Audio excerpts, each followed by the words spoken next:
यहूद और नसारा, ये दोनों जो मज़ाहिब के लोग हैं, ये कहते हैं कि हरगिज जन्नत में कोई नहीं जाएगा। तो भाई कौन जन्नत जाएगा? इल्ला मन कान हुदा व नसारा, सिवाय यहूद और नसारा के। बिस्मिल्लाहि अल्हम्दुलिल्लाहि रब्बिल आलमीन वस्सलातु वस्सलामु अला रसूलिहिल करीम, अम्मा बअद, अऊज़ु बिल्लाहि मिनश शैतानिर रजीम, बिस्मिल्लाहिर रहमानिर रहीम। वक़ाल सुब्हानहु व तआला वक़ालू लन यदखुलल जन्नता इल्ला मन कान हुदन अव नसारा तिल्का अमानियुहुम क़ुल हातू बुरहानकुम इन कुंतुम सादिक़ीन। सदक़ल्लाहुल अज़ीम।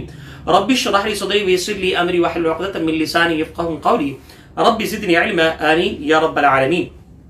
मोहतरम नाज़रीन, मुतालिया कुरान में एक मरतबा फिर खुशामदीद कहता हूँ। मोहतरम नाज़रीन, आज हम 5 आयात का सूरतुल बकरा का मुताला करेंगे। आयत 111 था 115। इसमें खास तौर पर यहूद व नसारा का जिक्र है। और यहूद व नसारा असल में जब इनका मुकाबला होता है मुसलमानों से, तो यहूद और नसारा दोनों ग्रुप जो हैं, दोनों जो मज़ाहिब के लोग हैं, वो एक जगह जमा हो जाते हैं और फिर मुसलमानों के मुकाबले पर आ जाते हैं। इन 5 आयात के अंदर हम इंशाअल्लाह मुताला जो है वो सीखेंगे। और ख़ास तौर पर यहूद व नसारा का जिक्र है, जो कि आपके सामने पेश करूंगा। साथ साथ में जो है कुछ और बातें भी हैं जो इंशाअल्लाह आयात के साथ साथ इंशाअल्लाह अर्ज़ करूंगा। फरमाया वक़ालू लन यदखुलल जन्नता इल्ला मन कान हुदन अव नसारा तिल्का अमानियुहुम क़ुल हातू बुरहानकुम इन कुंतुम सादिक़ीन। यहूद व नसारा, ये दोनों जो मज़ाहिब के लोग हैं, ये कहते हैं कि हरगिज जन्नत में कोई नहीं जाएगा। तो भाई कौन जन्नत जाएगा? इल्ला मन कान हुदन व नसारा, सिवाय यहूद व नसारा के, सिवाय हमारे 2 मज़ाहिब के, जो यहूदियों को मानते हैं, जो नसरानी होके मरे, वही जन्नत में जाएंगे और कोई नहीं जाएगा। तिल्का अमानियुहुम, ये इनकी झूठी आरज़ू हैं।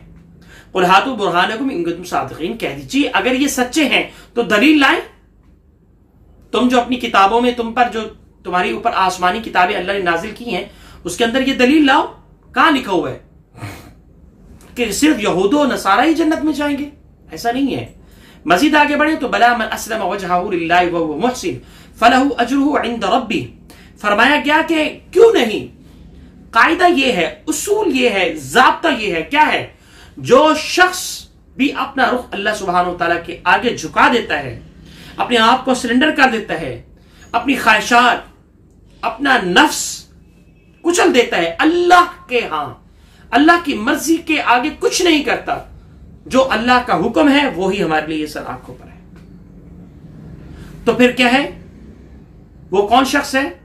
वो नेक अमल करने वाला है, वो है असल में मुत्तकी, वो है असल में परहेजगार, वो है असल में अल्लाह का बंदा, वो है असल में हकदार जन्नत में जाने वाले का। यहां पर एक हदीस मुझे याद आ गई जिसका मफहूम यह है, साहबा ने अल्लाह के रसूल अलैहिस्सलातु वस्सलाम से पूछा, या रसूलुल्लाह सल्लल्लाहु अलैहि वसल्लम, या रसूलुल्लाह सल्लल्लाहु अलैहि वसल्लम, कोई जन्नत में जा सकता है अपने अमाल, नेक अमाल की वजह से? फरमाया नहीं, जब तक कि अल्लाह सुब्हानहु व तआला की रहमत उनके शामिल हाल ना हो। फरमाया हाँ, मैं भी जन्नत में दाखिल नहीं हो सकता जब तक कि मेरे अल्लाह की मेरे साथ रहमत ना हो। तो यहां ये नोट कर लीजिए कि हम में से कोई भी अपने नेक जितने भी अमल कर ले, उस नेक अमाल के बलबूते पर जन्नत में नहीं जा सकता जब तक कि हमारे साथ अल्लाह की रहमत ना हो। अल्लाह हम सबको अपनी रहमत के जरिए से जन्नतुल फिरदौस में आला मकाम अता फरमाए। जो हमारे मरहूमीन दुनिया से रुखसत हो चुके, उन सब की मगफरत फरमाए, उन सबको जन्नतुल फिरदौस में आला मकाम अता फरमाए। तो बात ये चल रही थी कि वो नेक अमल करने वाला हो, उसे अपना अजर अपने परवरदिगार के पास पाएगा, अपने अल्लाह के पास पाएगा। ऐसे लोगों को ना कोई खौफ होगा, वला खौफुन अलैहिम वला हुम यहज़नून, और ना ही कोई गम होगा। मजीद आगे बढ़े तो आयत 113 है, 113 है, इसमें अल्लाह फरमाते हैं वक़ालतिल यहूदु लैसतिन नसारा अला शै। अब इनकी फिर बात सुने, क्या कहते हैं यहूद नसारा? यहूद कहते हैं, अब ये देखें, इनका आपस में वैसे लड़ाई होती है। 3 गिरोह हैं, यहूद, नसारा और मुशरिकीन।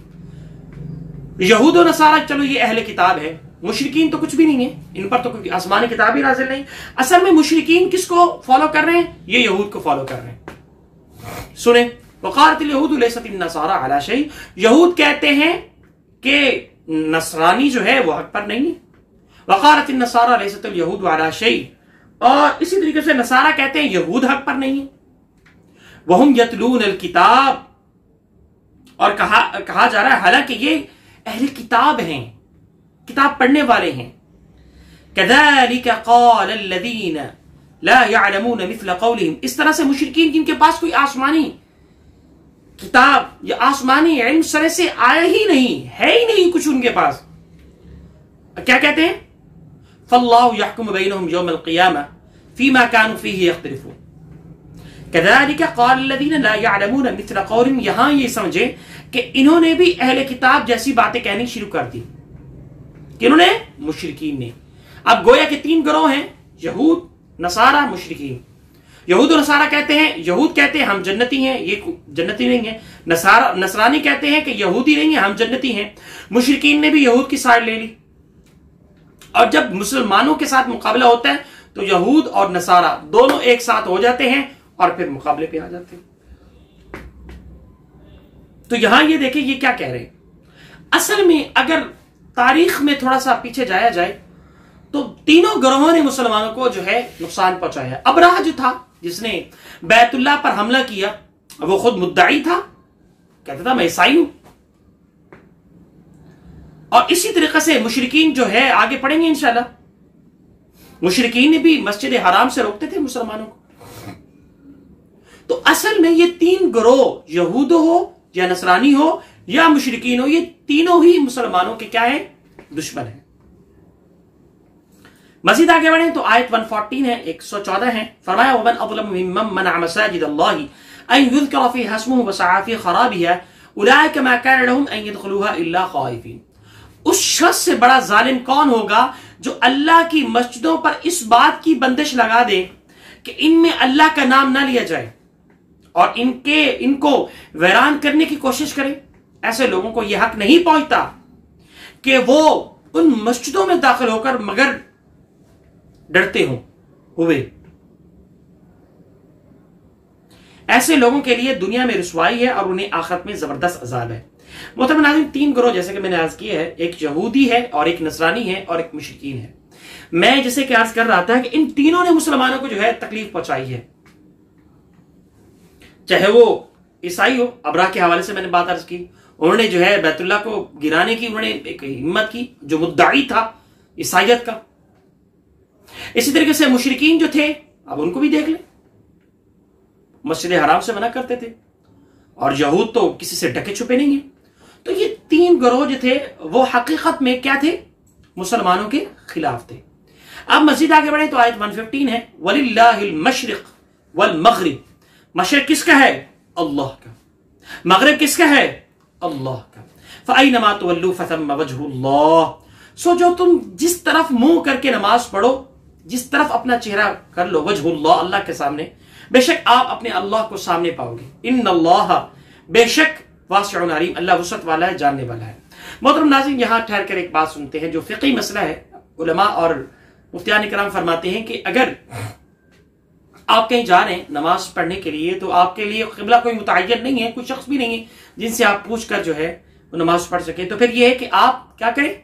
آپ ایک تصور کر لیں کہ اس طرف قبلہ ہے اور وہاں پہ نماز پڑھ لیں، اور پھر جب نماز ہو جائے تو پھر بعد میں پتہ چلا کہ قبلہ جو ہے یہاں نہیں تھا بلکہ اس طرف تھا، الٹی سائڈ پہ تھا، تو تب بھی آپ کی نماز ہو جائے گی۔ تو اللہ تو ہر جگہ ہے، ایک بات ہوگی۔ دوسری بات، اس آیت کا مطلب کیا ہے؟ اس آیت کا مطلب یہ ہے کہ ایک گروہ جو تھا یعنی یہودی تھا، وہ سب سے پہلے کس کو قبلہ بناتے تھے؟ بیت المقدس کو۔